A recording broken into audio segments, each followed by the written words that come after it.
Hello and welcome to the Strange Scaffold Cool Things Club. I'm Chris Slight, the head of marketing and community here at Strange Scaffold, and we've got this is such a fun episode. Demetri joins us, and you'll learn all about Demetri as we get into the episode. But it's such a good episode. You'll hear it. There's a lot happened to Strange Scaffold this month. Not only have we announced El Paso Elsewhere 2, but also a demo for Truckun is Supporting Me from Another World has come out. So you can check that out on Steam right now. It's part of Steam Next Fest, which I think at the time this episode's coming out is finishing, but we're keeping the demo online for a little while longer. So you got plenty of time to go and check that out. But yeah, right now, I just want to get into this episode because it's a really good episode. And, yeah, anyway, you'll hear it. I'll see you on the other side, friends.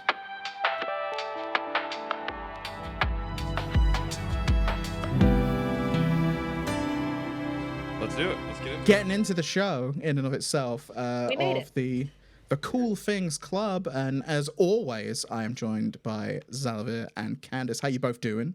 Yo, what's good? Hey, everyone. Yeah, those are the two ranges of intros. I like it. I'm so sleepy, so I'm compensating. Oh, okay, yeah. What's up? Xalavier, it sounded like, hey, like I'm sleepy and I'm sleepy. Like that was it. It's a long times, and it's very warm here in the UK. I don't know if it is where you are, but what I am going to do before I just start talking about the weather is introduce our guest, Demetri.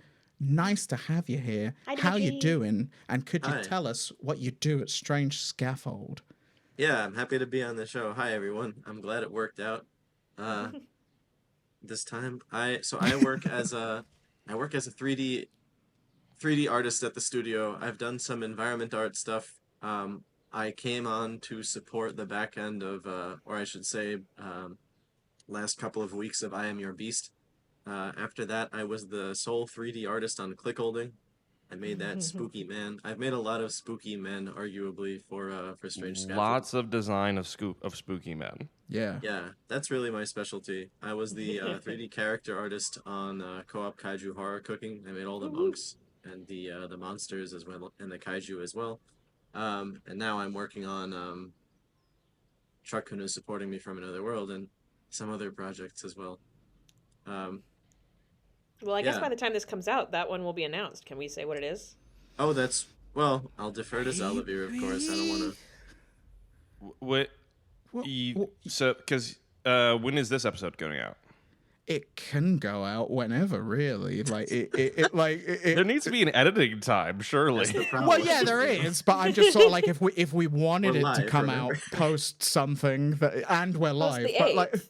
Right. yeah, like post any announcements, it can, or it could come out at its usual timescale, which is probably just like in a couple of weeks. Let's have it. Well, a couple of weeks still puts it past when the thing happens. Yeah, the It 8th. does, right? Does it? But what do Well, God, it's the that's a- 29th. We'll, no.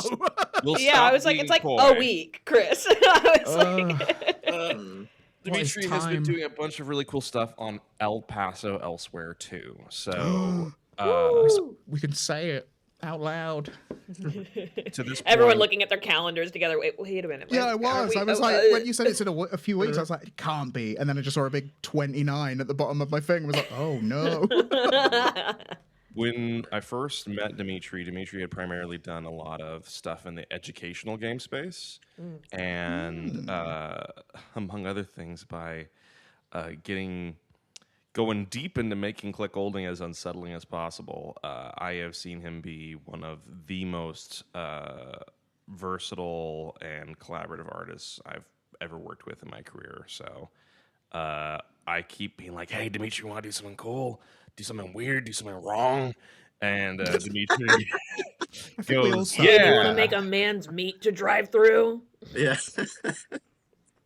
I will say, what sometimes there's like multiple things, and it's like, here's a normal thing, here's an interesting thing, here's a weird thing, here's a fucked up thing, here's a normal thing. Demetri's hand shoots in the air and goes, let me make the man with the meat tunnel in him. I need to know. I need to. Right. I need to create him. You've never straight up fought an artist over it, but you have been like, I'm perfect for this. Are you perfect for this? And done like a stare down. And among other Classic. I've things, seen it. one of the really cool things about Demetri is outside of working with us and with other cool people across the industry, he also has his own game studio and creative practice that he explores through it called Lord of Hands. Do you want to talk more about Lord of Hands and your recent game announcement? Oh, sure. Woo! Yes. Well, so Lord of Hands Studio, it's my sort of like solo like development label, I suppose. So the inspiration for the name is apparently like the Mycenaean Greek term for a craftsman. At some point I was trying to make a game about like metal workers, like Bronze Age Greek metal workers, so I was doing this research. And so the word translates to Lord of it's like Hironax or something. I'm not totally sure how it's pronounced because it's very ancient Greek. But basically, the Mycenaean term for a craftsman translates to Lord of Hands, and it's like a kenning almost. It's like a poetic epithet a little bit, but that's the idiom. And I sort of had the idea of like, I don't know. I see it as a sort of like interesting aspirational title. So basically, what I'm interested in with Lord of Hands is having worked in educational games for a little while, um, and now also working in commercial games for a little while. I want to make sort of smaller scale, like more interesting historical games that have a kind of educational import. And so the first game that I'm working on, which is called Strange Finds, I came up with the name before I started working at Strange Scaffold. Um, it's a bit awkward. I just want to put this behind us. I had the name in mind. We don't own the word strange. It's You know fine. what I mean? Like, don't worry about it. I was talking with a friend Xalavier of mine invented about. that. No, I know. Good God, Strange, no. whatever. Yeah. No, I know. We're still working out the rights on strange, Many Yeah. lawyers the currently adjective strange. locked in a room for months. Like we won't let them out. Bitter But, negotiations. Oh, Xalavier is awful. Yeah, glowering it's- at me in the call right now. You Yeah. can't see it. He's being chill about it, but no. Anyway, so the first game I'm working on, Strange Finds, it's like an archaeological adventure game where you are like excavating ruins. You're coming up with finds, you're restoring those finds, and then you're piecing those finds together to basically answer research questions and arrive at facts about this lost civilization that you're uncovering. And you gradually piece together the timeline of like this lost period of ancient history in this like fantasy Mediterranean setting. And just as another piece of context on that, I had to forcefully say, Demetri, this is your deadline for Co-op Kaiju Horror Cooking, because in the middle of production on that, he left to go to grad school. What is your very cool degree in? I always forget the title. Oh yeah, it's an MPhil degree in digital humanities. Digital from the University of humanities. Cambridge. Yeah. Now, what was a lot of the thing about that was very interesting. At the University of Cambridge, That's as right. in the obviously in the United Kingdom, like Yeah. wow, The old one. yeah, a proper one, not one of those new American ones that are all like, oh, where are you? That's a real one. That one, blimey, you have to be very clever to go to that. Yeah, He's well, very clever. I mean, I knew Yeah. one person in my school that was able to apply and they didn't get in, so that's like, that was the level. oh. Well, if it's any consolation, I did have to explain clickholding to quite a few of those people, and that Good. that They brought me need to down know a that. peg for sure. That that I grounded should have me. brought them down a peg. Is It what that didn't should bring have me done. down a peg. It grounded me, let's say, right? I was like, let's not get so let's not get so highfalutin over here. You know. What is Anyway, what is a digital humanities degree? Just as like an overview. What does that Sure. entail? so it's a field that is still sort of coming into its own. So people did a lot of different things with it. One of their main concerns is like sort of like AI research and like how, if at all, these new AI technologies can be used in a way that is not like completely kind of horrible and alarming. Basically, how to use the technology like as responsibly as possible. I was interested in like educational game design specifically, so like how to work with how to do like collaborations between. This is something I had noticed because I studied classical civilization in undergrad, and I've met over the years a lot of like classics professors who are like, I'm gonna make a video game to do like, yeah, to like gamify my research or to like Hmm. create data for a historical source that we don't have actual data on. We're gonna like simulate somehow. There's this one, um, well, how should I put it? Basically, I've met a lot of professors who have tried to do this kind of thing, and for one reason or another, they have not really been able to stick the landing because academic timelines work very differently from game developer timelines, obviously. There's not necessarily money. Up until recently, it was just a couple of people working like largely in isolation. Um, Huh. and so I was interested in, now that this is sort of becoming, this archeo gaming space is kind of becoming more of a thing. I was interested in like, how do we facilitate more productive collaborations between, you know, educators who want to do outreach outside of academia and like historical game developers who want to do like weird stuff, which is informed by like actual research. So anyway, that's what This I was doing. culminated in a very cool project Yeah. of presenting this research of it's like, how do we do this? Yeah. I There- will say there- also, I interviewed Xalavier and Candace in the course of writing my dissertation, and they were both incredibly helpful and in sort of presenting the game developer piece of how games are made and how historical elements are considered. I think one of the coolest things that I also encountered in seeing your work was I know and have met so many people who want to make games and who want to start a studio, or especially from a philosophical basis, like accomplish a value with the work they put out. And in a lot of cases, the difference between those people wanting to make a thing and them actually making a thing can be their ability to like problem solve and find a path towards actually bringing something to life. And uh, when Demetri walked me through a problem facing historical games that were deeply embedded with and interacting with academia, and said, I'm going to shift that environment and make some games that actually come out. I was really excited, and also wanted to support in any way, like the thing actually happening, because I've seen that type of thing even from directly the academia circles crash again and again and again. And one of the biggest things I can say for Demetri, both as a collaborator and with Lord of Hands, is he did the thing. He has been problem solving along the way. He did Haven't done it yet. Knocking on wood. right knocking there, on yeah. wood, but like Strange Finds is a game you can wishlist right now. It's had a That's lot of true. iteration. I've even had the chance to work on it. I was honored to do systems design for it in its earlier days, and just the like taking this large philosophical goal that has a lot of complex elements to actually coming to life, and walking through the paths of getting a version of the game that can exist, and looking for how to do that for other people and other academic disciplines and developers. I think Demetri is positioning himself really well. I'm really impressed by what he's done and how he's done it. And I'm very excited that we get to work with him. Oh, thank you Yeah. very much. I gotta say, it would not have happened without you. It would not have happened without Well, like working with you specifically on the system design, like you were saying, but also just the support of like everybody at the studio really has been like so. I don't know. I mean, I know I've spoken with you and Candace pretty extensively, but like I don't know. The whole studio has been very supportive of me, and I appreciate it tremendously. It's been great working with. I don't know, man. I've worked at a lot of like. I don't know. I shouldn't even say it like that. I've enjoyed working at Strange Scaffold more than I've enjoyed working anywhere else, for sure. And I've appreciated how far the support that I've felt has extended, into my own personal projects as well. So thank you again for that.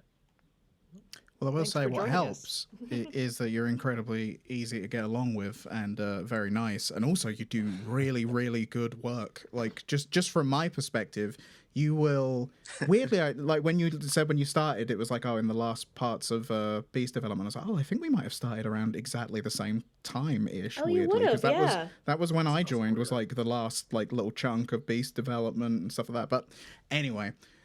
things you do that help me without me ever asking you like to do it is you make amazing 3D models and like really great designs, which we like to share and like we put out on the internet. But you'll just make little funny scenes with the characters and just post them in like a 3D channel. The man like, loves memes. The man makes so many little memes. It via shit posts. Yeah, Yes. but also like not even necessarily funny ones, because like when we were doing kaiju, you like before we could share anything, you made really creepy tone piece kind of images of the monks and like combined with like 2D drawings and stuff that I could share immediately. That I was just like, well, this is Well, it just was a horror done. game, Like, Chris. What was I supposed to do? well, again, indicate like the horror. you did not do it thinking this is going to be shared on socials. You just posted it, and then I'd look and be like, can I share this? Is this fine? And then it was from then on with TruckCon, like one of the first things we shared was like outside of the key art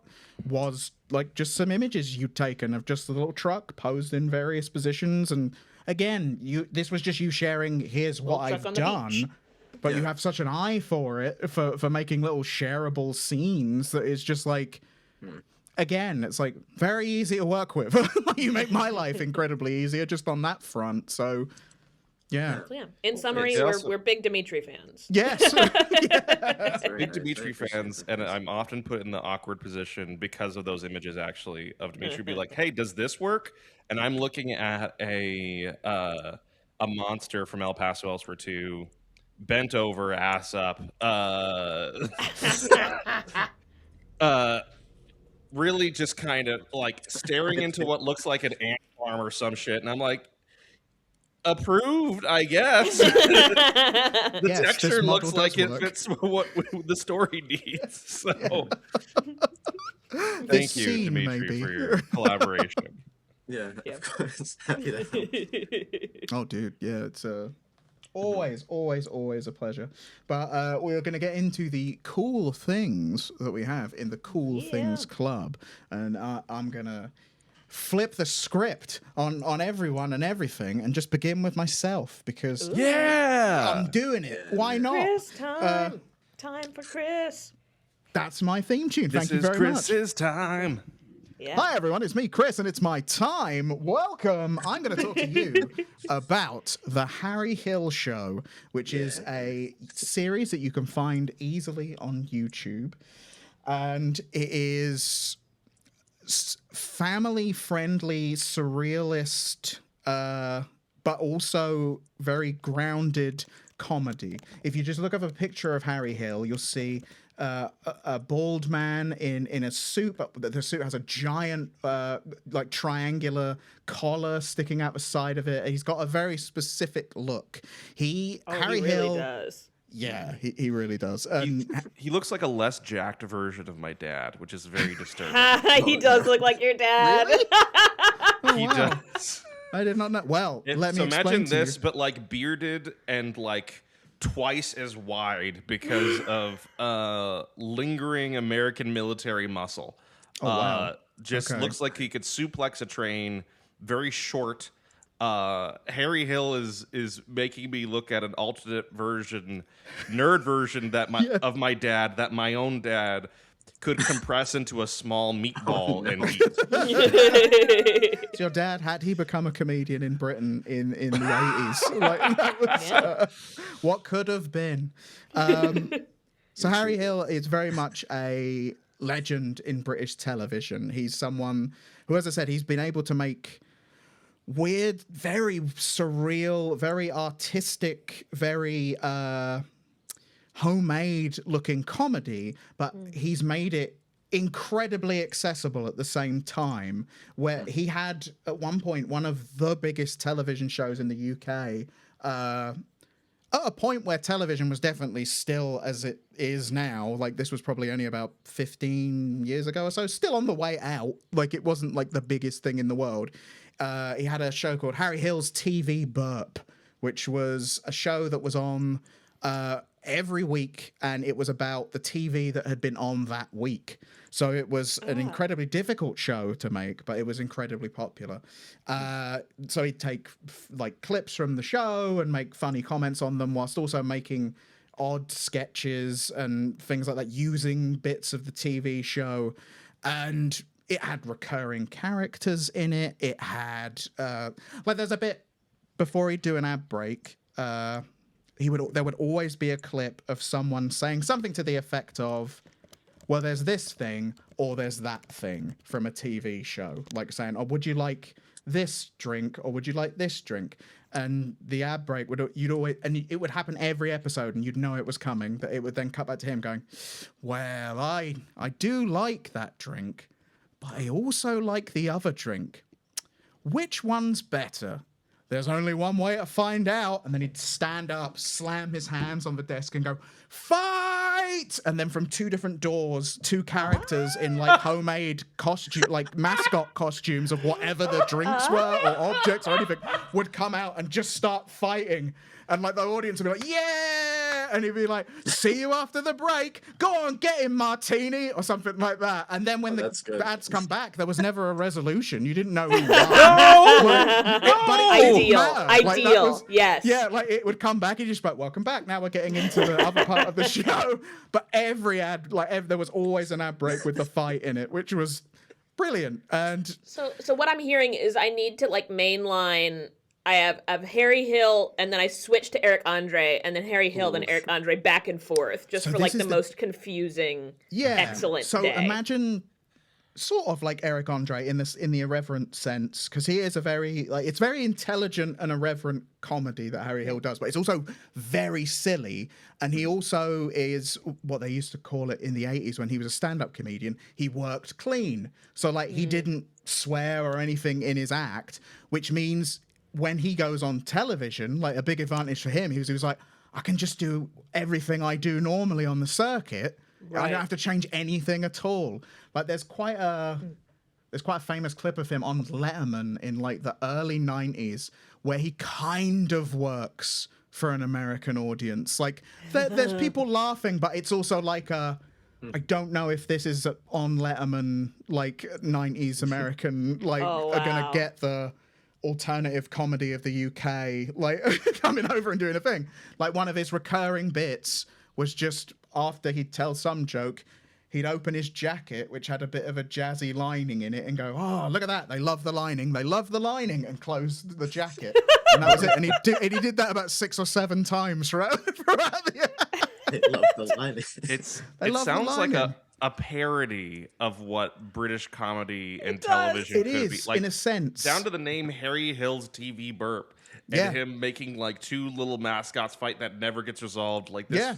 If you wanted to just sort of freestyle describe a show which might exist on British television, he made that. It's real. Yeah, well, this is it. And so it played into a lot of the things that British people... And the thing about a lot of that, what really works is it's the acknowledgement and the acceptance between the audience and the comedian that, like, this is a bit naff, like, this is a bit rubbish, isn't it? Like, it's a bit silly. But we both know that, and we both like that it's a bit shit. Like, that was, and we enjoy that. So, like, a lot of the thing, he would have these rubbish recurring characters, and they are met in the traditional British crowd sense of someone, like, the audience going, "Way," which is the noise of like, this is rubbish, but we like it. Like, sort of, which is that's what the way. That's the sound. Way. Like, this is a bit rubbish, but we're all enjoying it. It's really exemplified with a skier called Eddie the Eagle that had a film made about him. In that he was in the 80s. He entered the Olympics as a ski jumper, as I recall, like the big going down the hill and doing the jump. He looked like the most normal bloke you've ever seen, and he was very bad at it. But the entire country loved him because he was just like, I'm doing my best. So it was like, yes. The movie is delightful, by the way. If you haven't seen it, it is what's it called? Taron Egerton is it Egerton, right? Egerton? Yes. I think it's Egerton. Yeah. Taron Egerton at his most delightful and charming and nerdy. I've not even seen the film. It's just Eddie the Eagle is such a cultural icon of the United Kingdom that exemplifies the, like, no, we know he's rubbish. We like that. he's one of ours. Like, that's what we like, that he's trying. Like, and we also like that we're out there. Like, we're the worst. Like, that's an enjoyable thing for a lot of British people. Like, it's a part of the culture. So like that. How did that become a cultural touchstone? I'm so curious. I want to know more about the I do history have of this thoughts evolution. Of that. I do think if 100 years ago you had the biggest empire the world's ever seen, you have a little while of introspection about how you might be the worst as a culture, and then you just internalize that and have fun with that. And also, it's a big working class thing. In Britain, if you're in the working classes, there's a cap on your aspirations and what you will or won't be, as opposed to like in America where it's like you could be the president. In the UK it's much more like you will not be the president, and also there's people around you that resent you for even trying to be good, which I think leads to a level of like, hey, we're shit though, aren't we? Hey, like, no, we like that we're shit actually, ha ha ha ha. Like that sort of a thing. It's the tradition of, if anyone drops glass, like if you're in a pub and someone is carrying a tray of drinks and they drop all the glasses that are on the tray, like people don't go, oh, the whole pub undoubtedly will go, way, every time. And it's just a fun thing that British people do. But to the point of Fascinating. the way Harry Hill's comedy works. So the very first episode of The Harry Hill Show on YouTube has one of my favourite stand-up comedians that you unfortunately... Well, won't, unfortunately, but you won't see on panel shows or things like Taskmaster or anything like that, because he's a comedian called Stuart Lee, does some of the best stand-up comedy out there, and he's been going since the 80s as well, and he's a very, like, he describes himself as playing the character of Stuart Lee when he does his stand-up comedy. I've seen Stuart Lee's work. He's so good. A lot of what he does is, like, I just remember, because I've seen him a number of times, there was a point where... He just asked the audience when he was doing I'm being a stand-up comedian that's on the telly at the moment routine, and a bit of it was he was asking, do we have any new people in? Do we have any new people in? And there was a couple of like, and he goes, good, only 2. We don't want new people here, all right? I don't want any new people. I like the people that are here that understand all the references, and I don't want to explain them. And like that's sort of... He hates other comedians, and that's a big part of the character of Stuart Lee. He's a very leftist 80s alternative comedian, like, that came from that time. But also he himself is a caricature, like, of himself. Like it's a very interesting thing. On the Harry Hill Show, it's a looping Brechtian style way of approaching comedy. One away from you. One of his motifs is just saying the same thing over and over and over again for about like 4 or 5 minutes, like just repeating a sentence. Like there's one bit where he's like, he was in the back of a taxi and he said, and the taxi driver said to me, if you're British nowadays, they actually put you in prison. They put you in prison for being British. And he goes, do they really? He goes, nice. Yeah, because if you're British, they throw you in prison now and throw away the key. Is that true? Yeah, because if you're British, you see, what happens is, and now imagine that, but over and over again to the point where it stops being funny, and then it becomes funny again, and then it stops being funny, and he always manages to land it, like, because I think that goes on for like quite a while, and then it ends on just him going, is it really? And he goes, no. And that's it. Like, that's the resolution of the thing. Shit. Candace's entire body is seized in laughter right now. You should definitely look up Stuart Lee as well. He's very good, very good. There's a lot of his stand-up shows just on YouTube, particularly if you're in America, that you can just watch. Very good. Oh my gosh. So...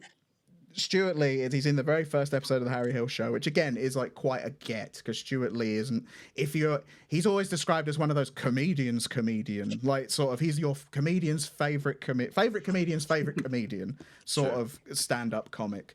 And so being on this show is like, oh yeah, Harry Hill's like a fucking big name. there's a bit where Harry Hill stands up and he's got all these various implements, like just like glasses and stuff. And he does this. He just stands up and starts doing it. And he's like picking things up and like making noises whilst I don't know if Miss Dynamite from the early 2000s would have made it over to the United States. Probably not, but she was a rapper. She had a little song that she sang about how she was Miss Dynamite. Hear my flow, here I go. And he was basically doing a version of that about all the various things he was picking up and putting down and then knocking off the table. And it was like glasses and things like that. And then he stops, like sits down, like, oh, well, there you go, that was that. And Stuart Lee just goes, because I wrote the whole quote down because it really sums up a lot of it. He just goes, oh, that was superb, but presumably you did it with a deliberate echo of John Cage's Water Walk, which is something I've seen before from the 1960s. You can look this up on YouTube. It's an experimental composer that got on a television show in America in the 1960s, and it's just really cool. Like, it's quite a cool thing to watch. Yeah, he did 433. There you go. See, like, I looked it up after that because I was like, I don't know what this is. So I looked it up. He goes, a deliberate echo of John Cage's Water Walk. And he goes, the thing about you is you don't wear it on your sleeve, but you continually use your vehicle for high art, don't you? You've basically done what if John Cage had written a Miss Dynamite song, and nobody's going to know that except me. And if I'd not mentioned it, people would have just thought, what's that? And you'll never admit to it because you're living your life as a private joke at the public's expense. You think it's funny that you've done that. I love how this started complimentary and it's just escalating to be aspirational. angry. You think it's funny you've done that, and it is. And you think it's even funnier that the average person won't know what it is, and that amuses you. And Harry Hill's just sat there going, looking confused while he's saying it, and then goes, well, never mind what I think. Do you want a chocolate? Hands him a little box that looks like a chocolate box. He opens it, and there's just one conker inside it, like rather than chocolates. And he goes, it's just got a conker in it. He's like, oh, yeah, someone else must have eaten all the other ones. They always leave the conkers. I'm obsessed. That summation of Stuart Lee's being like, your entire career is a joke at the public's expense, and you find it funnier that no one understood the reference you just made except you. They just watched the thing and thought, that was weird and funny. Anyway, on with my day. But you're like, I know that was a reference to this thing from the 60s that you've never heard Honestly, of. Genuinely so aspirational. I so much of like the weird shit that I like making is like references to like, here's a Vine that had 200 views. Yeah. And like people don't understand what the fuck I'm talking about. And I realize how much, because sometimes when I talk to y'all, you still know what I'm talking about. But like I was talking to my roommate and she just saw the Backrooms movie in theaters and she was like, I don't know what the fuck that was happening in that. And I was like, that's fascinating. Yeah. I didn't realize there were people who had no idea what Backrooms is. I am fascinated. So like, good.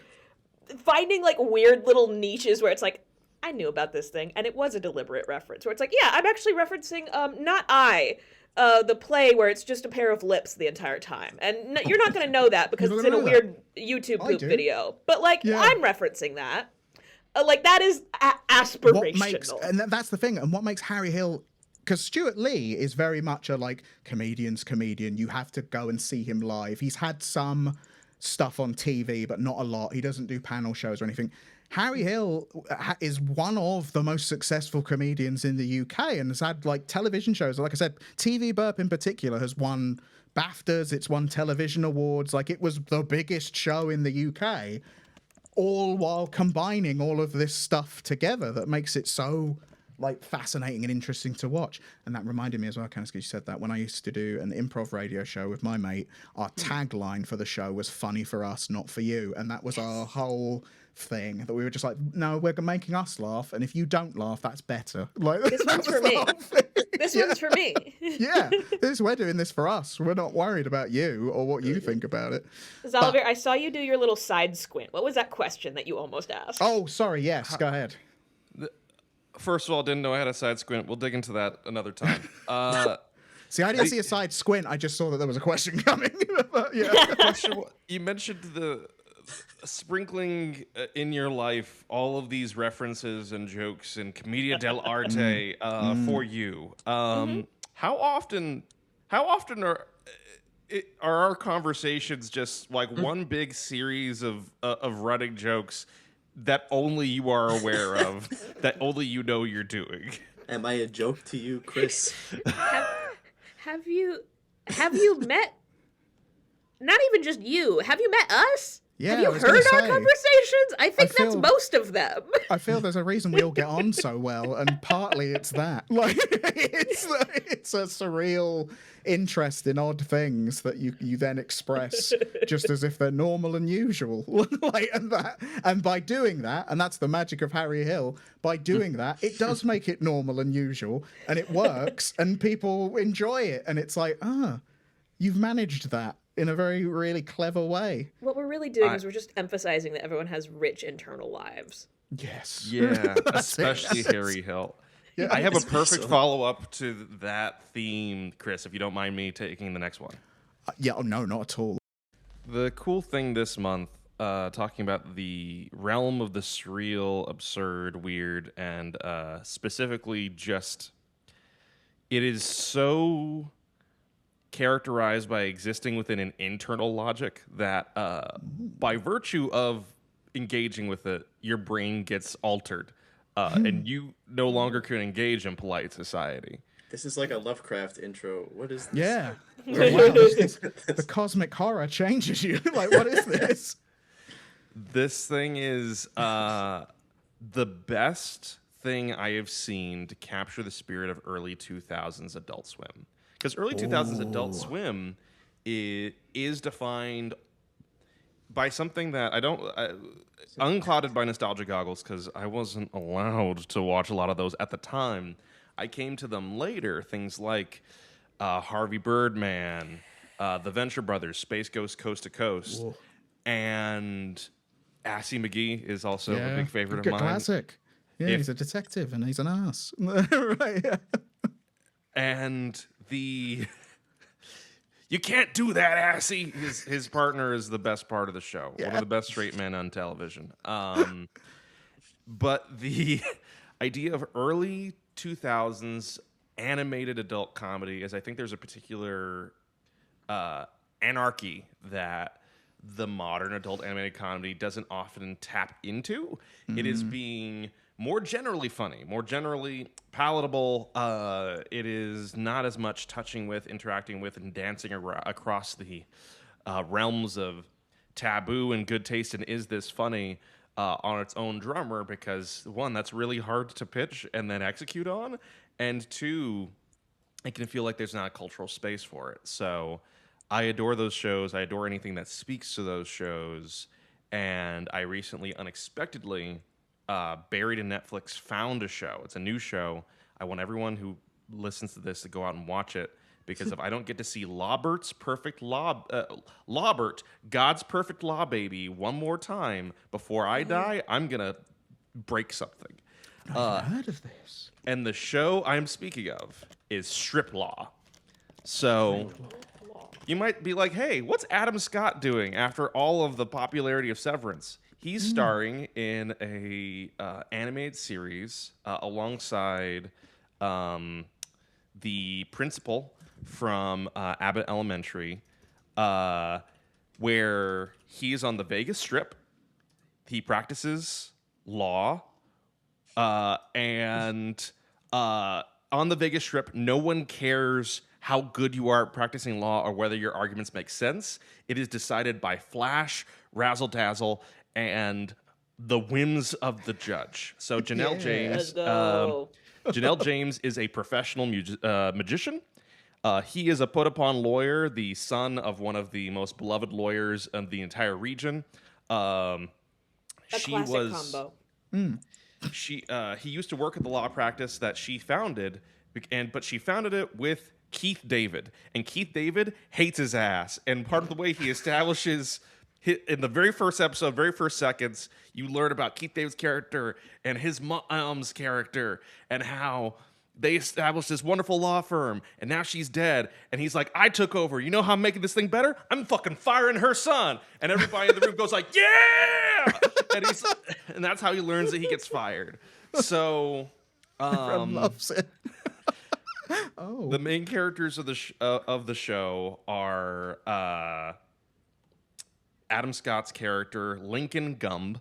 You have Janelle James as Sheila Flambe, a professional street magician who he meets in the first episode, and that's how they learn to do like proper Las Vegas style law that's effective. Yeah. You have Stephen Root as Glem, I think he's an uncle. I think he's related to everyone, but I'm also not sure. It's not totally clear. He's a disbarred and then undisbarred lawyer who kind of just hangs around in a special chair that has a monstrous implication in one of the episodes. You have Irene, who is Lincoln Gumb's 16-year-old, hella jacked like niece, who is actually pretty well adjusted. And is terrified of the deep slide she's making towards the weirdness of everyone around her. Perfect. There you go. And as a consistent foil, you also have Keith David, who is playing the character's name is Steve Nichols, but he's just playing Keith David. If Keith David hated you personally and just tried to make his entire life about hating you. Great. So, Strip Law, every single episode, whirls you between like 10 different theoretical realities. There's an out-of-pocket sentence every other second. At one point, a bunch of homeschoolers tap into their feral instincts and savage a basketball team. The world of Strip Law is endlessly, delightfully doing something to its own drummer. And you come out the other side, and you're like, thank God, I'm more weird now. So I think one of the best examples of this is a callback episode. Early on, Lincoln and Sheila defend this male stripper who their contract forced them to eat keys. As one part of their act, they had to eat keys, and then it was enshrined in their contract, and they're like, this can't possibly be legal, and they can't find a legal way to solve this, of course, so they have to get in the courtroom, find a defense and a way of conveying it that is absurd enough to allow these delightful male sex workers to no longer have to eat keys because people fucking go ham when they eat keys. Adam Scott is like, do people even want them to eat keys? And it's like, oh yeah, it's the best part of the show. They want you to eat the keys so bad. Perfect. They take this beautiful man and they do a commercial with him to advertise the increasingly successful law firm that they are running. Everybody's involved and excited. And then a comment gets taken from that male stripper that seems to totally disgrace him and make him seem like he is like a child predator. And it's like, oh my gosh, we spent all of our money on a commercial around him. We have to reshoot a commercial within 24 hours so that we are not all ruined by virtue of our connection with the man we saved from eating keys. And because of something happening in a B plot, Lincoln can't be around for this, so he puts Sheila and Irene in charge. It becomes an Apocalypse Now style. I don't know if it fully descends into cannibalism, but like a battle of creative How do wills. you partially descend into cannibalism? I have a question here. You can feel that it might be on the menu soon, like when Just a little you're ear nibble, in like, a what is certain the- place. Yeah, you can be in areas that you're like, it could go that way. Like I could see it. Like, Ear nibble sexual, chin nibble suspicious. So the episode you want to be is- ready. I'm eating, not being eaten, is what you have to keep in your head. But yeah, as they compete over Candace. the spirit and the creative art of the firm and how it's conveyed, they immediately go way over budget. The thing they come up with in order to advertise the firm in a height of mania is that the perfect thing to advertise their law firm is actually a commercial about something else entirely. Lawbert, God's perfect law baby. And God's perfect law baby looks like a Lord, jelly baby. bean if it sprouted legs and arms and had giant googly eyes shoved rudely into its skin. And Lawbert speaks like this. I'm Lawbert. And they think this is a perfect idea. And Irene gets increasingly into character as Lawbert. Crimes get committed. I think Lawbert commits suicide, but Irene is okay and the Lawbert is okay, but also maybe it's not. And finally, Lawbert, they release the commercial, and two simultaneous things happen. First of all, we learned that the comment was taken out of context, and that actually everyone's still super chill with that guy, and anyone who took action off of that would be very silly. And everyone loves Lawbert, God's perfect law baby. And Lawbert continues to haunt the narrative for the rest of the series. Oh, good. So, Good for Lawbert. Yeah. if you want to get weird, if you want to be delighted, if you want to learn sentences that you cannot or should not share with your family, and you want to see people a legal procedural that operates off of its own rules, watch Strip Law. It has an awful name that makes it hard to recommend, but the actual thing it's doing is it speaks to me and my creative heart and to the person I'd like to be and the person I'd like to mold my son into against his will. Better than almost anything else.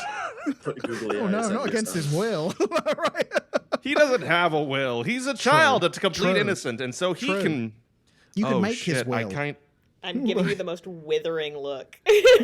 You mold the will. This is one of the first things he saw when he gained eyesight. So I didn't. It wasn't on purpose.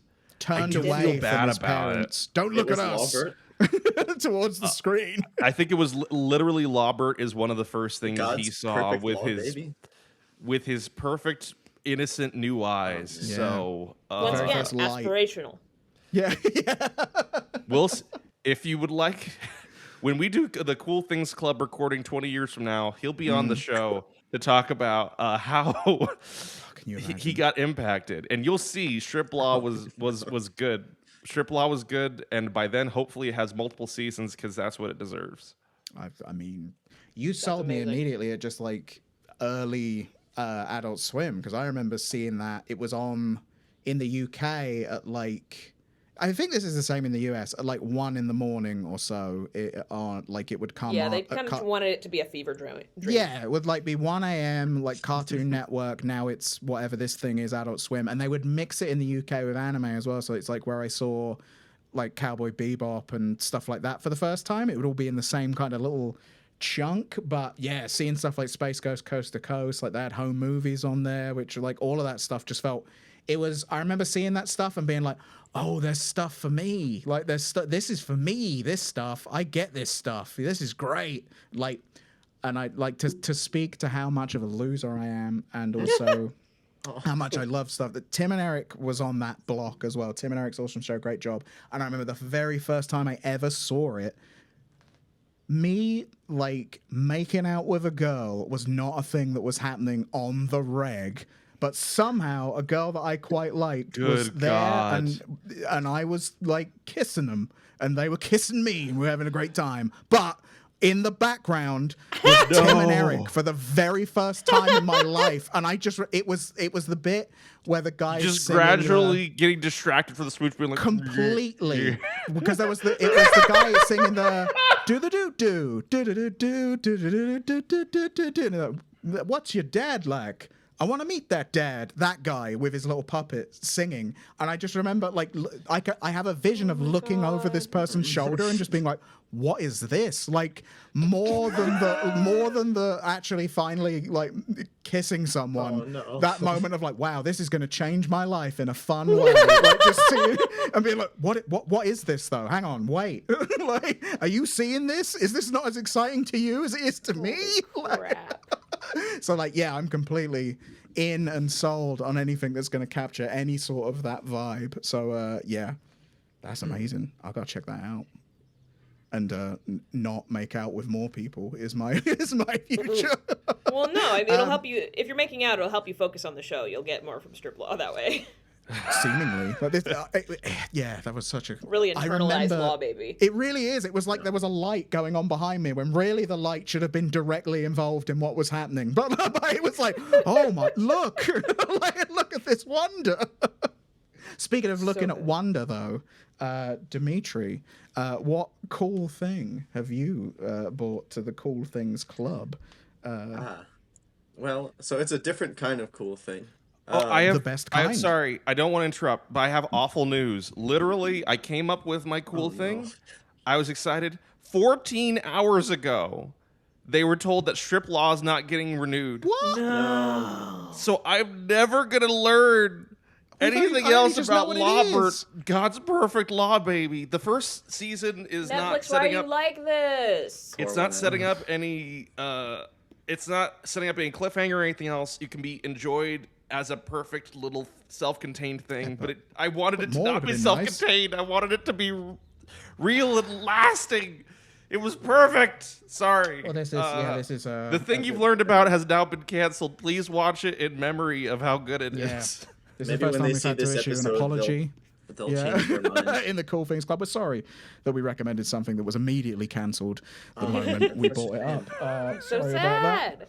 14 hours ago. Yeah, that's wild. crazy. That's enough time for you to be like, this is going to be my cool thing. Anyway, I'm going to do this bit of work, then go to bed, then wake up, do my normal things, and now I'm sitting down. And in that time, like they were like, no more. That's quite a shame. Hopefully yours hasn't just been cancelled in the last 14 hours, Demetri. So please let us know what your cool thing is. Mine is an author who died in like 180 AD. So Okay, we know that Everything I up front. love gets canceled. Fuck. He's been canceled for a long time.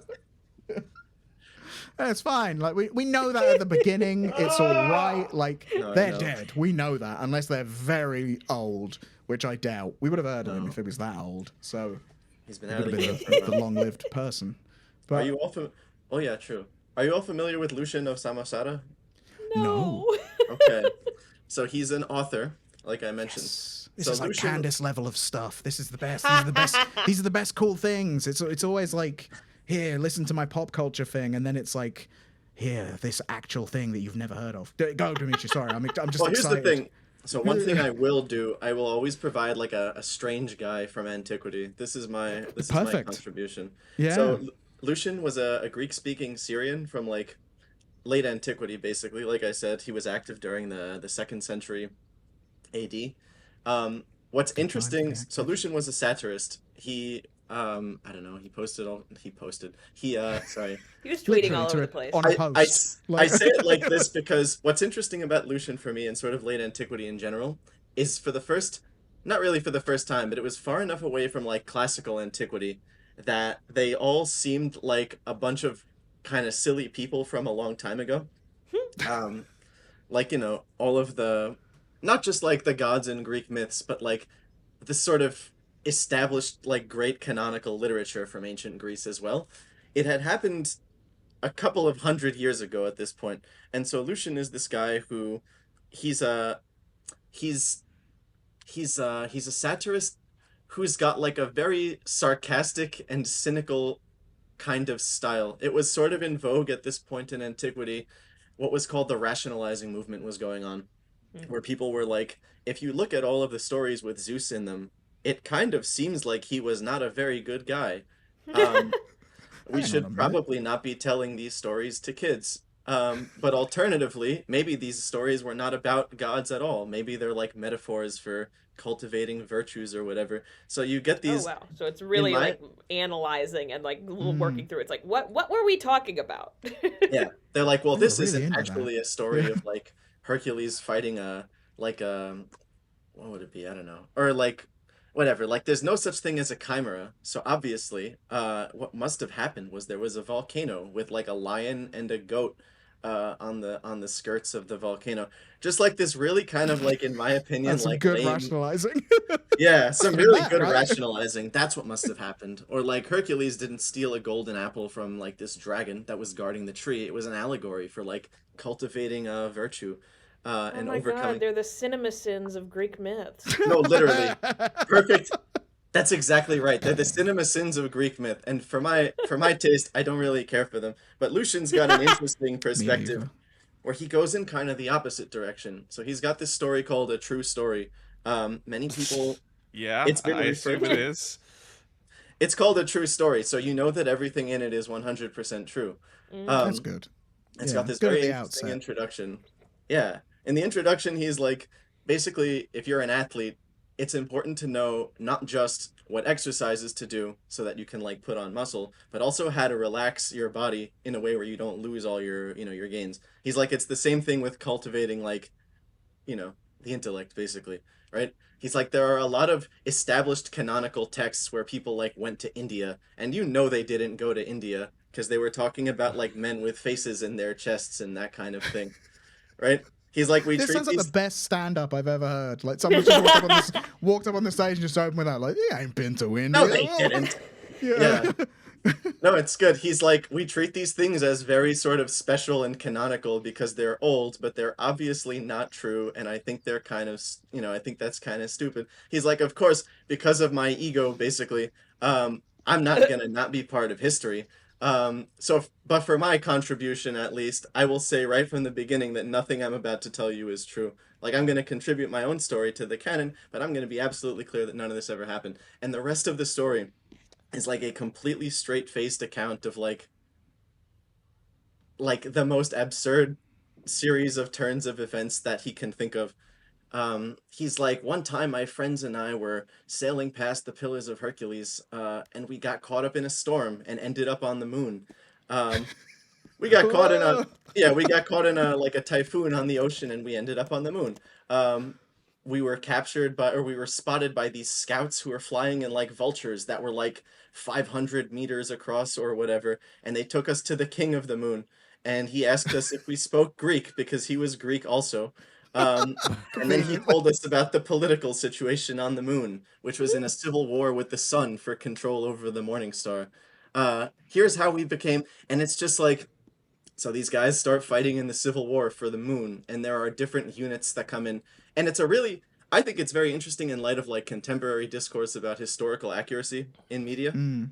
because he goes into like really specific details about these like completely ridiculous different units. He'll be like, um, for example, he'll be like, there was a company of archers from Sirius, the Dog Star, and they were all dogs riding on acorns that had wings. This was the number of them. He's like, there were these tree men who lived on the moon. They had no sexual like this.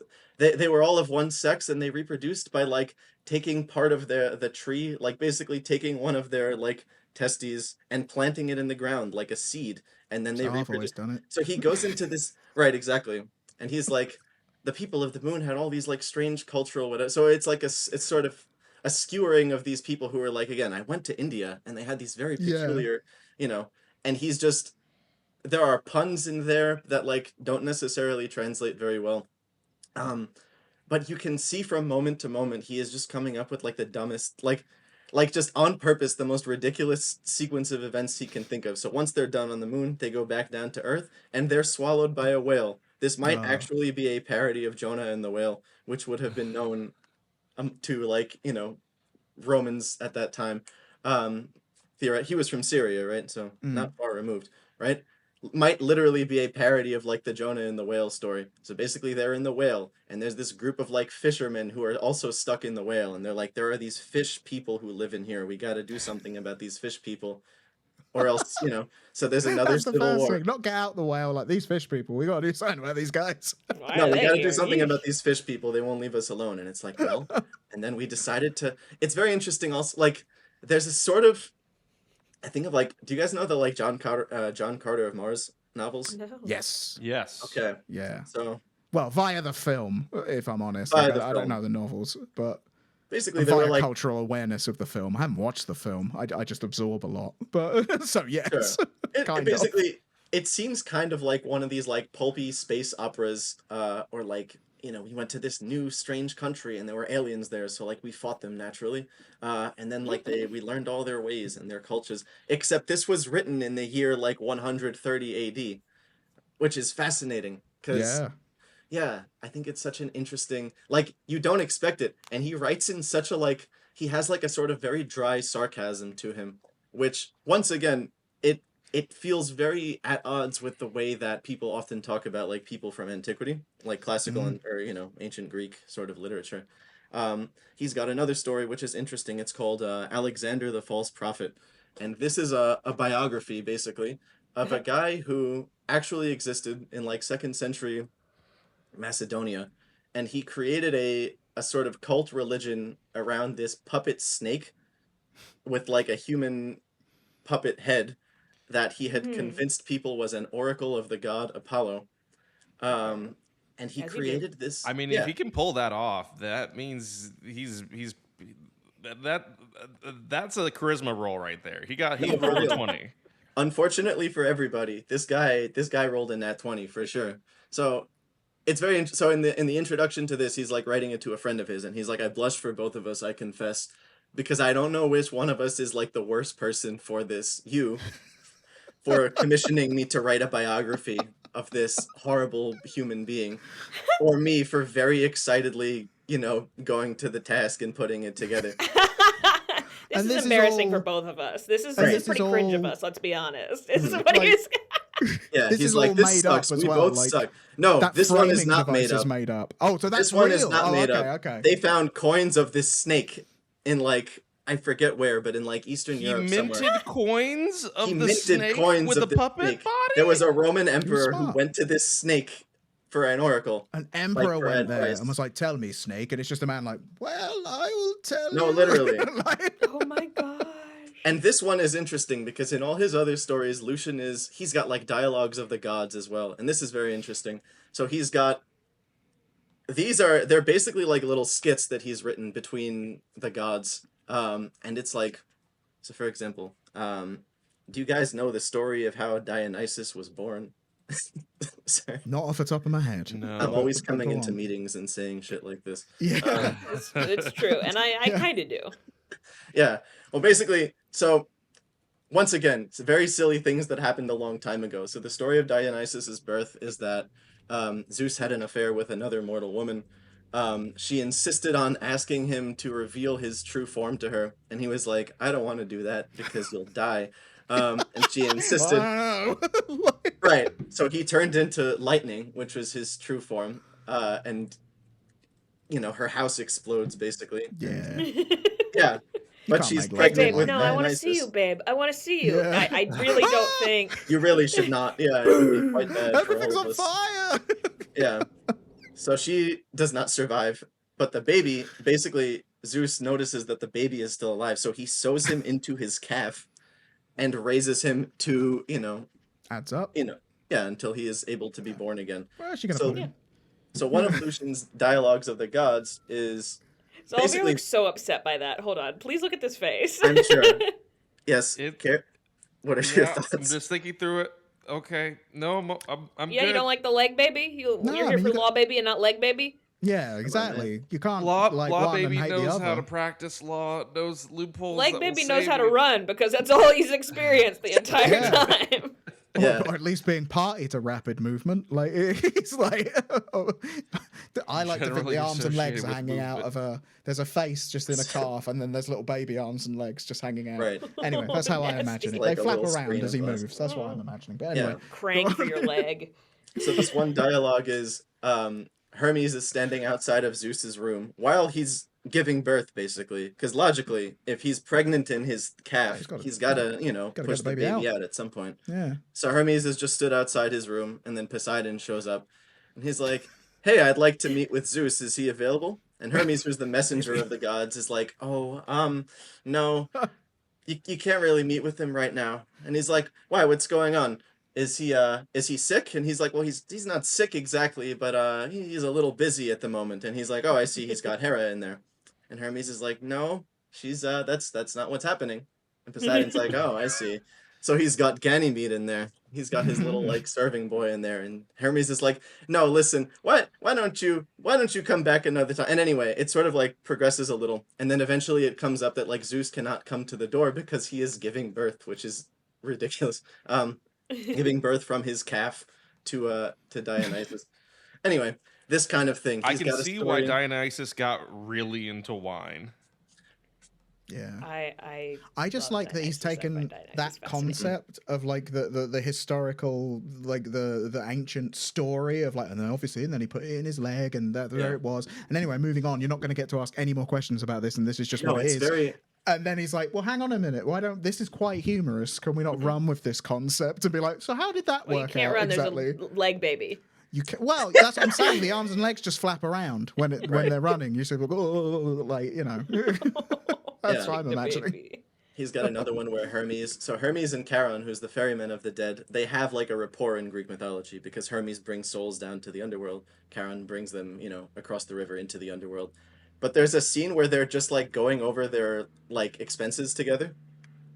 Hermes is like, "You have a debt to pay me, Charon," and he's like, "Very well, let's get to the bottom of it." And then they're just going over like, "Right, so I spent like 5 on like wood for your ship. I got a new sail for you." He's like, "How much you spent on that sail? It's too much money. How'd you?" He's like, "I can get you a sail for less than that." And then Hermes is like, "Okay." So they go through everything, and at some point, he's like, "So It's you a don't have the slice money?" of life comedy that like It's a he's going slice of for as life well. for like Yeah, like underworld amazing. gods. It's fascinating. And then Charon's like, "Well, I can't pay you right now because I don't have the money, but one day soon there's going to be a war or a plague or something. We can charge him a little extra, and then we'll take care of it." And It's Hermes is in. like, Yeah. I'm not. This doesn't make me feel better." Anyway, This doesn't make me feel better. yeah, You wanted money, and that's how I'll Right. get it. Like, I ferry Yeah. people. What do you want? think my job is? right. What do you think I can do? I don't know. Anyway, it's like you were saying, Chris. There are these interesting little skits which kind of arrive at the like, now hang on, what do you mean? Like the sort of Yeah. following the unspoken implications of like things that are kind of ridiculous if you think about them in Greek Yeah. mythology. But this Alexander the False Prophet story is like a real story. This man actually existed. And we know because we found like a statue of this snake. We found like coins that were minted. And Look this up That's now. so cool. yeah, That's so basically silly. Alexander of Avonoteikos, which is like up north somewhere. Again, like Macedonian area. So it's the life story of this guy who basically Shit, grew there up he in is. like this. He's an interesting character. He's like kind of a modern cult leader a little bit. So like mystery cults or like cult religions in ancient Greece, it's a different term. It basically refers to like a set of rituals that were practiced like in a specific location. But this dude was like a modern charismatic cult leader a little bit. Um, and he describes how basically Lucian describes how he and like this associate of his um kind of like put their heads together and were like, man is ruled by two powers. What is it, like hope and fear, I believe. And he's like, That's and they metal. figured out that, sorry. I said that's metal. Yeah, Yeah, man. right. And he's like, and they figured out that whoever could like control those two forces would be able to make a lot of money. And so he goes back to his hometown, like this superstitious village in the middle of nowhere in like Macedonia, and he starts like frothing at the mouth and like, digging in like mud for like something he had planted there basically, which is like this gold tablet with this prophecy on it that like a guy named Alexander was coming to like reveal the oracle of Apollo, and everyone in town is like, "Holy shit! Like really?" And so apparently they also had a thing where there were like large snakes that people would keep as pets sometimes.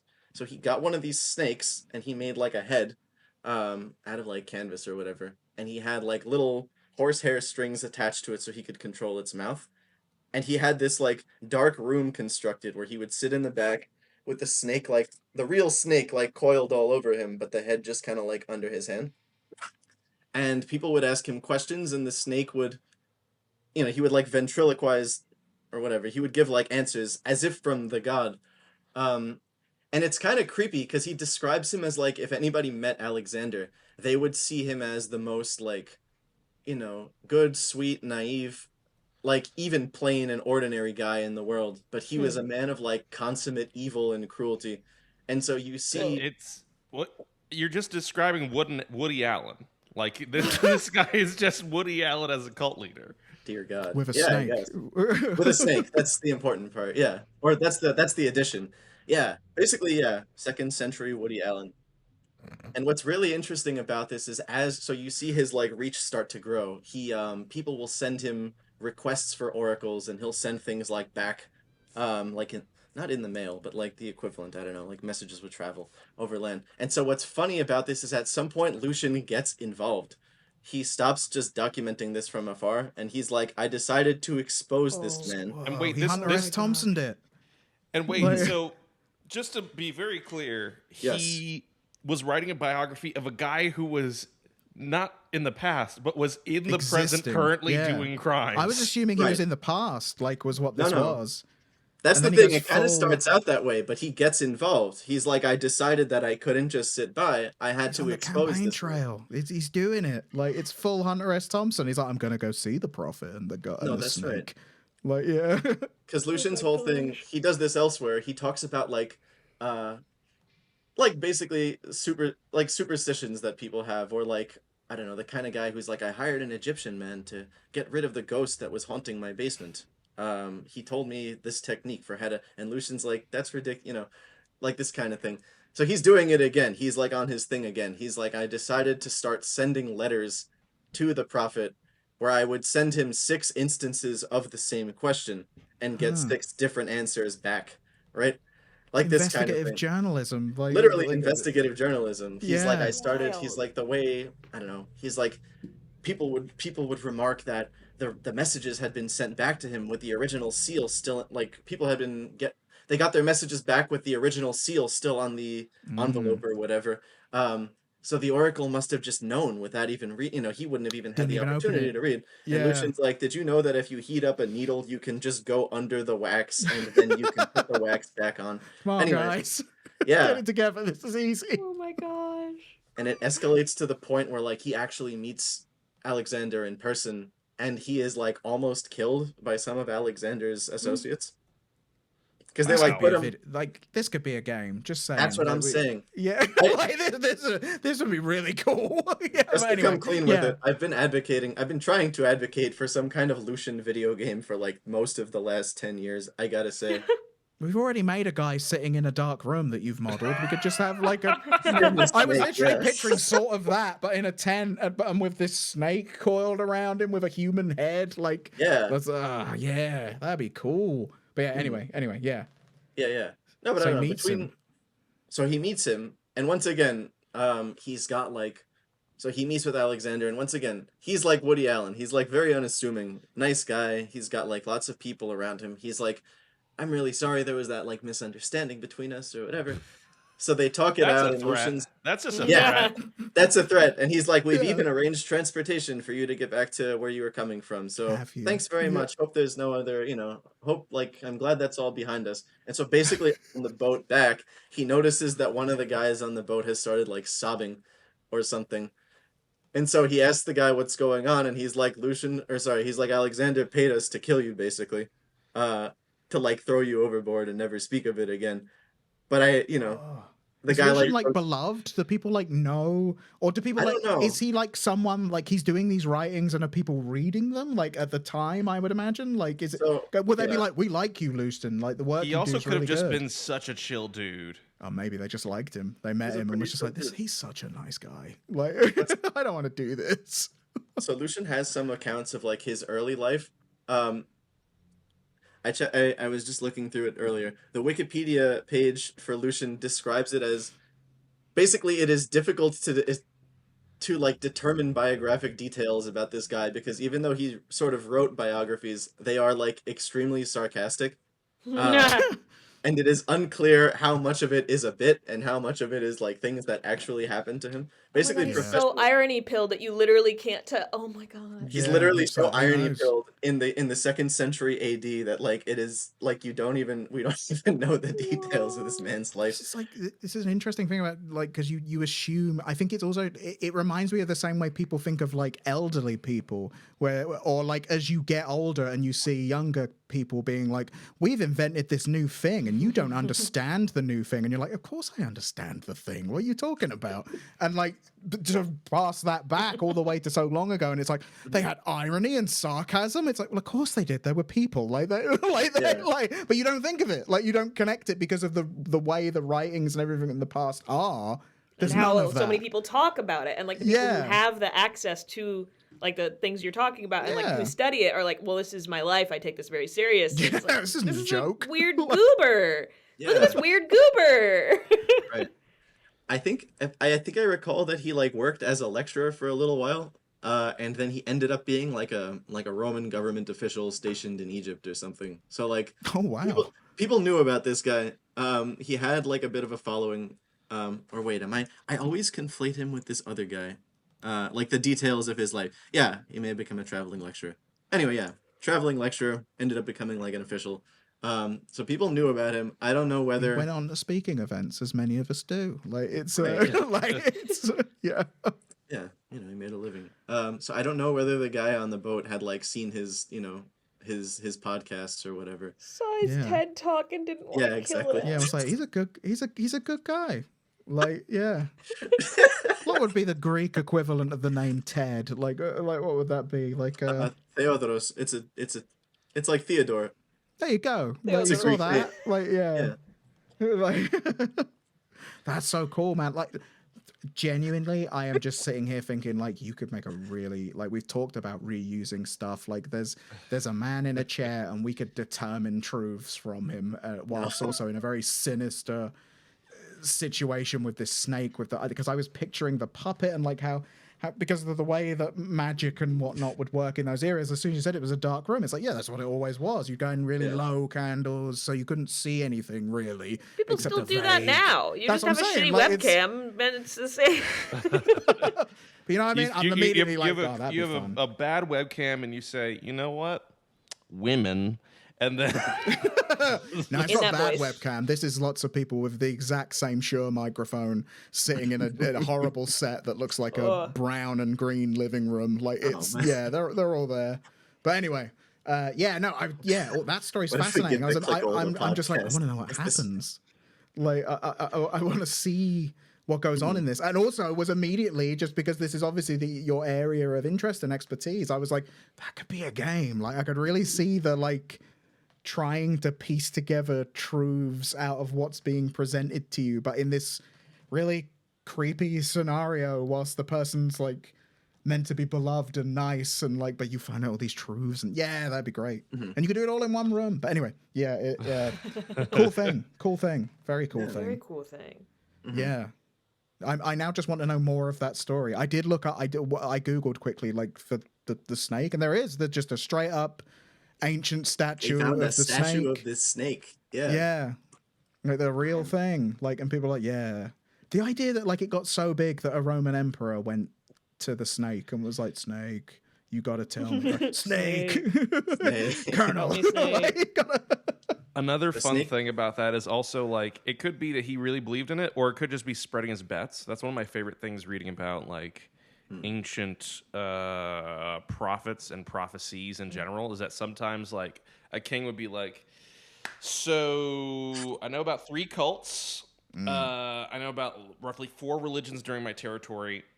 What are they saying? They would do One it of like them must be right.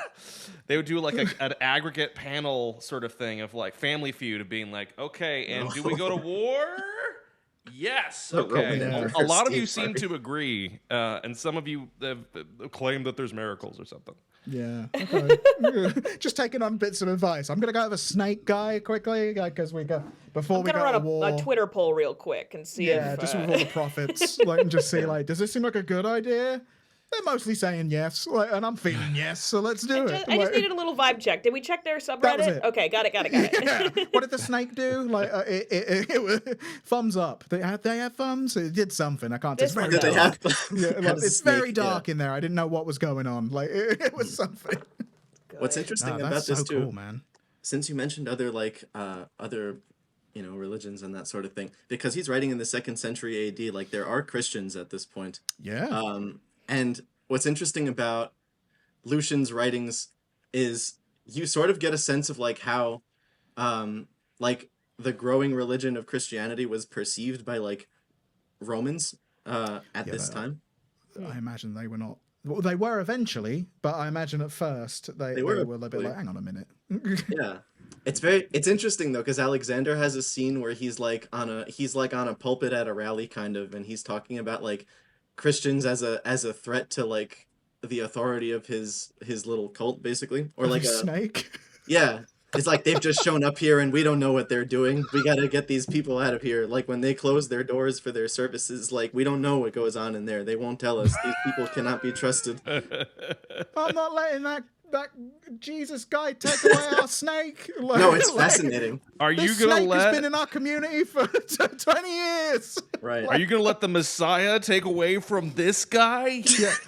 He helped Billy, you marry Billy. your wife, dude. This snake.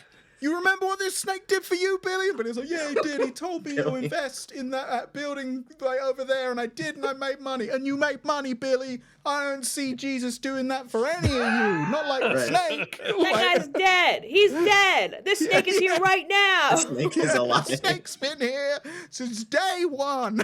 Like, The snake's I been love. here the You know, he also made it a collective issue of like, this is how. Look at how Yeah, we we are love getting the affected by snake. this. like, Yeah. I like that he would just call it Snake. Like, it wouldn't have an exciting name.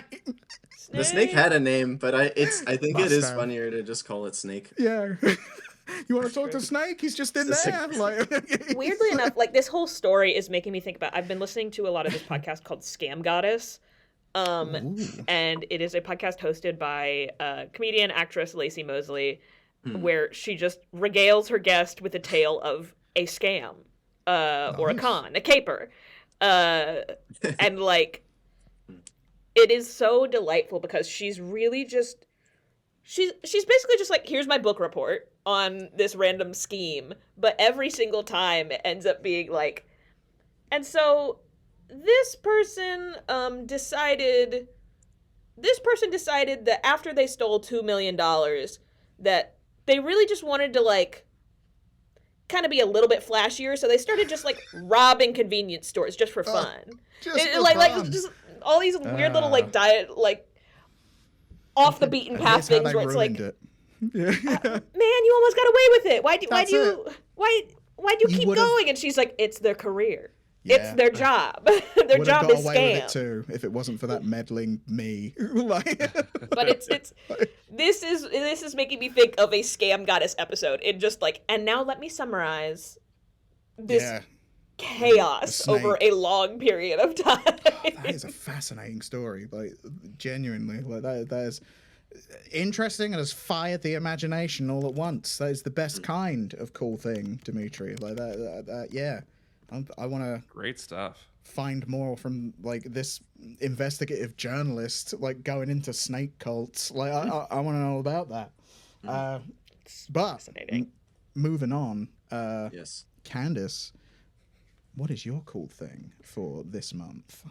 My cool thing today, we're going to talk about Bobby Fingers. Oh. Oh, do I Bobby know that Fingers. name? Is Hang on. anyone here familiar with Bobby Hang on. Fingers? Not per Bobby se. Fingers. Why do I know that name? I don't love the way you say Bobby Fingers. Oh, no. That's just Yeah, how you not have to Bobby say his Fingers. Bobby. Bobby Fin- Fingers. Yeah, like, name. or maybe I don't. No, I'm thinking of someone else. So maybe I don't. Maybe I don't. I'm I- getting I'm So- one of the other Fingers people. You know, I was thinking of them. Like, I don't know. Yeah, you're thinking of Bobby Thumb. That's it, Bobby Thumbs. Yeah, he's all So right. He's a Bobby Fingers is a YouTube channel, a YouTuber, who he has a very, very small number of videos, and he exclusively makes, well, almost exclusively. I'll talk about that in a second. It's already controversial. Scale models of the worst moment in terrible men's lives. Like photorealistic scale models. So the very first video, I was just rewatching some of his old stuff just to So you can really enjoy it, like a little frozen scene that you're like, oh, good. I'm Yes. glad they got Yes. that in the end. His first video is Drunk Mel Gibson Arrest Diorama. Is the name of the video. Lovely, yeah. And it is based on the night where like he was very drunk and for whatever reason the record of what happened was leaked and he said a whole bunch of like terrible things. He certainly was very anti-Semitic, and we all found out a lot about not only Mel Gibson but also his insane father, like all within the same time. Yes. So he made a photorealistic scale model of him getting arrested on the side of the road. So he is, I think what's fascinating about this is he is a exceptionally talented craftsperson. That's what I was going to ask. I was like, are they actually good? Because that would make it even better. They are photorealistic. Amazing. Scale models. What he like literally the first video starts and he's like, yeah, so I'm putting my clay on the armature, and he starts making the Mel Gibson model by sculpting a clay version of Mel Gibson's head at life size that then he goes and takes to a different place where he 3D scans it into a computer so he can edit it and then print it down into scale. Amazing.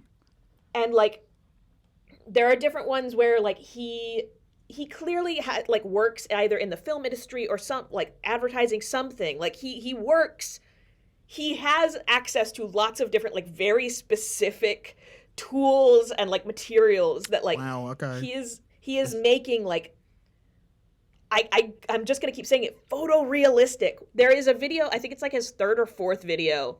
It's his fourth video. Jeff Bezos rowing boat. This is when we start veering off of the path of scale models. He makes a rowboat, like, it is rowboat sized, it can fit one person. That is Jeff Bezos' head. Oh, I was going to say, I wasn't aware of an incident with Jeff Bezos on a boat. It is just photorealistic Jeff Bezos rowboat head. Okay, I'm going to look that up at the very least. Oh, no. And, like, he is, like, placing individual hairs into these models. He's, like, doing really careful, like sculpting and gluing and painting and crafting. He's, like, I have, like, very specific kinds of moss I'm using so that this part of the mountainside looks right. Like the most hyper specific. I'll list the different. Sorry, I just saw it. But anyway. Yeah. That's just Jeff Bezos' head. That's just Jeff Bezos' head, but as a boat. Wow. So, yeah. So we have drunk Mel Gibson. We have Steven Seagal in a chokehold. We have Michael Jackson getting set on fire. Who? Sorry. Michael Jackson getting set on fire. Good. From good. The Pepsi this commercial. is good stuff. Yeah. We have the Jeff Bezos head. We have Fabio and the Goose. And then the most recent one, which I think is hilarious, is called just Joe Rogan and the Black Keys diorama. And what it was is know about this. One of the characters, LOL, one of the band members of the Black Keys.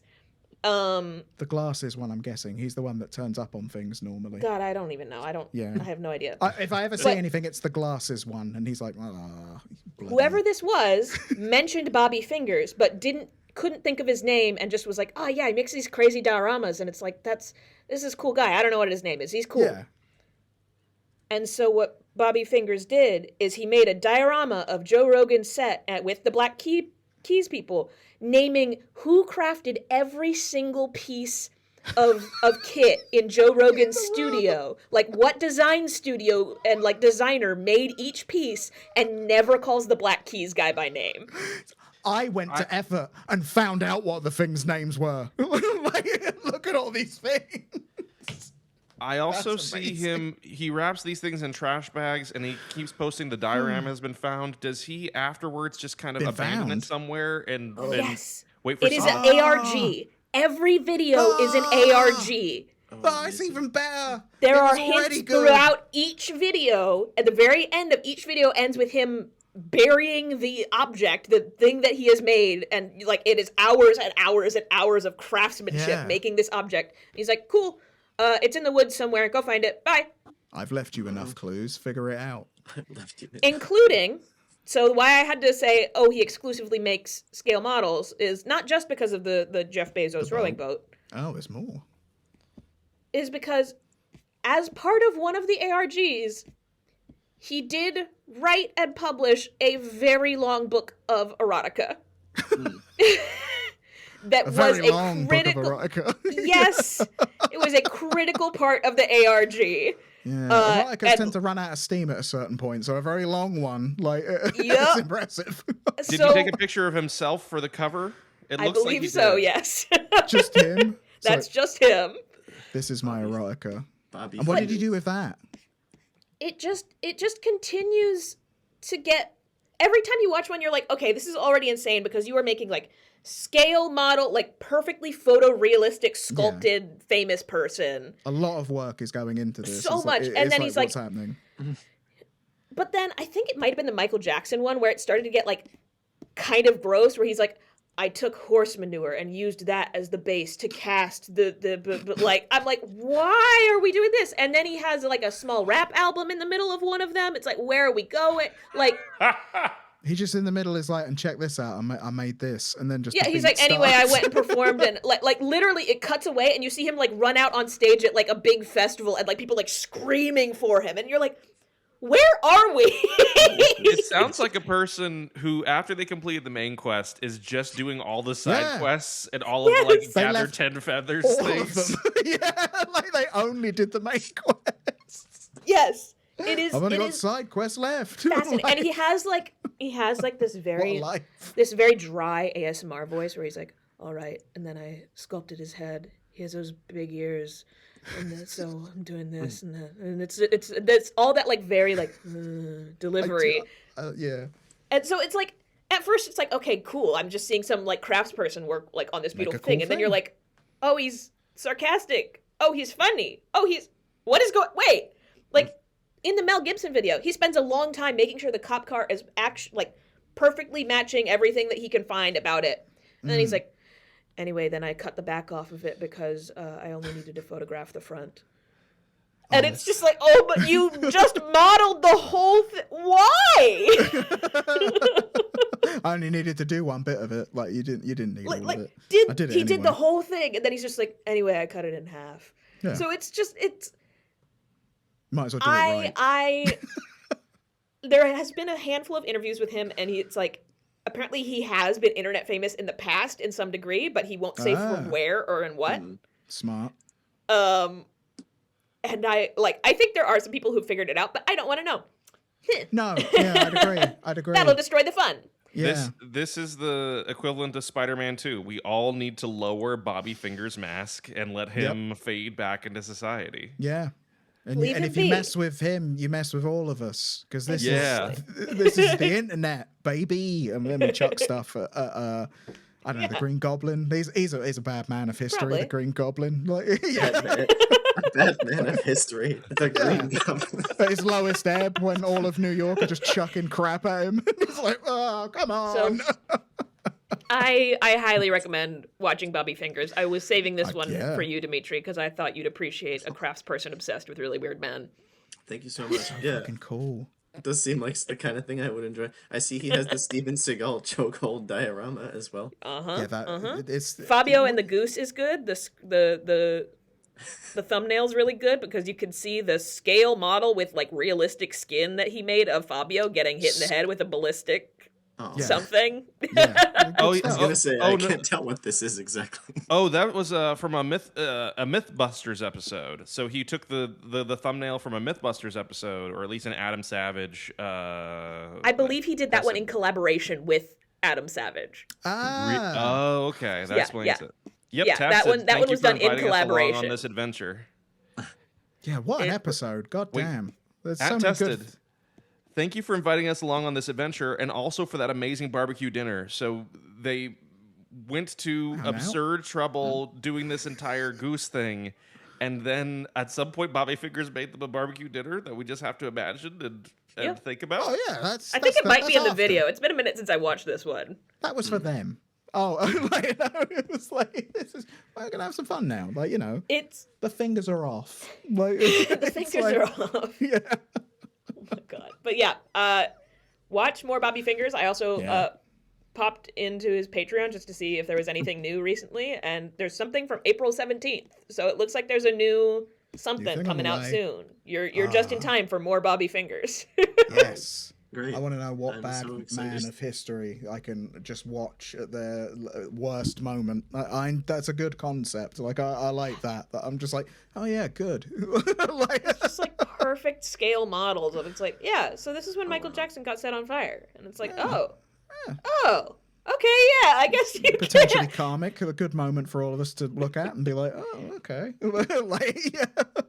The Joe Rogan one cracks me up so bad. That's a level of like He's like, this is the shop that crafted the Joe Rogan sign that's in Yeah. every single one of the things. This is who made it. This is who designed it. This is the fabrication house that like made, like he gets so deep in there.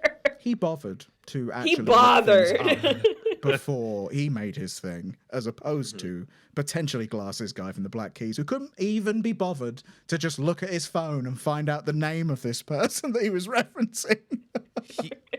The thing I also love about Bobby Fingers, just as to sort of speak to the wider episode, is he would have absolutely done a diorama of Snake Hand Guy. 100%. Yeah. Yeah. Like Snake Hands guy at his lowest moment where like maybe the snake bit him. Like what he was Probably like making it out of actual horsehair, and like he's like, I found the tiniest snake I've ever seen, and now this is part of the diorama. It's like everyone booing him when the little mask comes off in front of everyone while he's doing a rally or something, and they're all like boo and chucking stuff at him. That's the diorama. Like it's just a normal snake. Boo. look, I love watching craftspeople work. I'm big Yeah. on like, oh, here's a person just making this beautiful crafted object or like home renovation, like any of that kind of stuff. I already love that.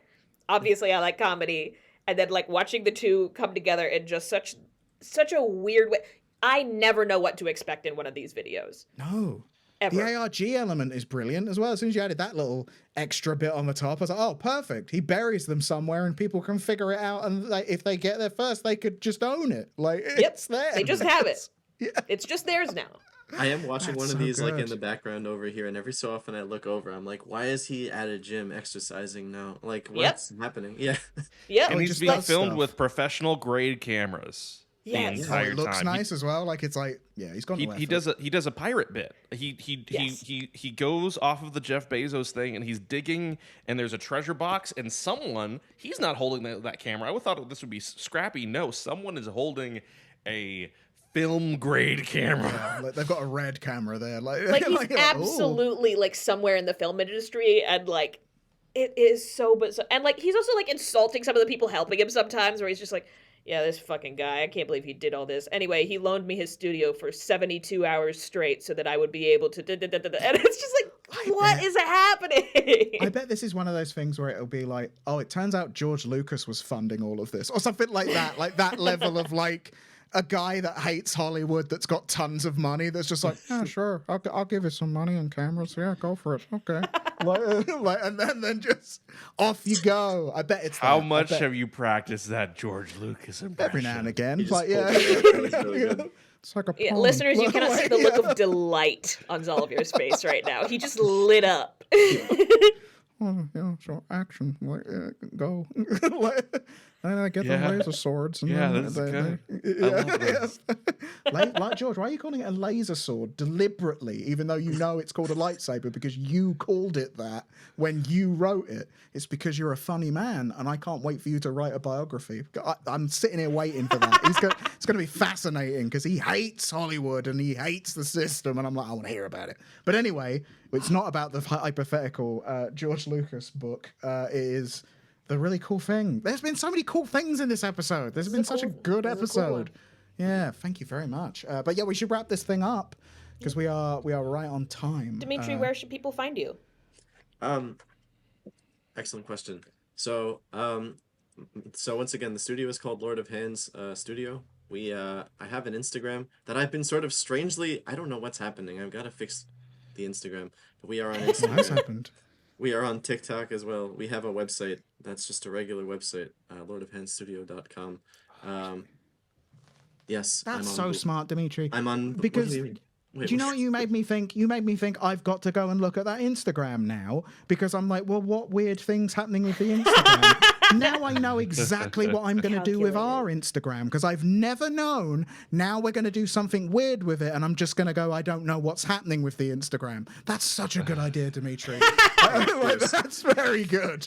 Genius ARG marketing. Yeah, that's great.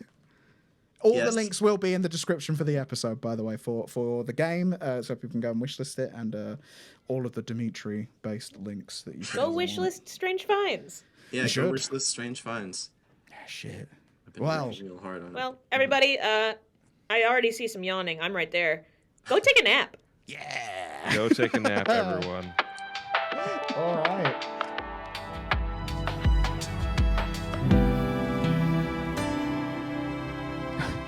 Thank you for joining us on another episode of the Strange Scaffold Cool Things Club. I'm still obsessed with that snake. Even sitting here doing the edit on the show, just listening back to the story from Demetri about that snake. I'm fascinated by it. What? I mean... Anyway, you can go and check out Demetri's game that they referenced, Strange Finds, right now on Steam. Go and check it out. Go and wishlist it. Go and have a look. And you can also wishlist El Paso Elsewhere 2, which we announced a few weeks back. And you can play the demo and wishlist Truckun is Supporting Me from Another World, which is coming out on July 29th. So just a few days over a month now until that game comes out, which is wild. Our timelines are so fast. Anyway, thank you for joining us. If you've enjoyed the show, give it a like, tell a friend, all that stuff. The more people know about it, the better, because there's some stupidly cool things in this show. Until next time, friends. See you soon.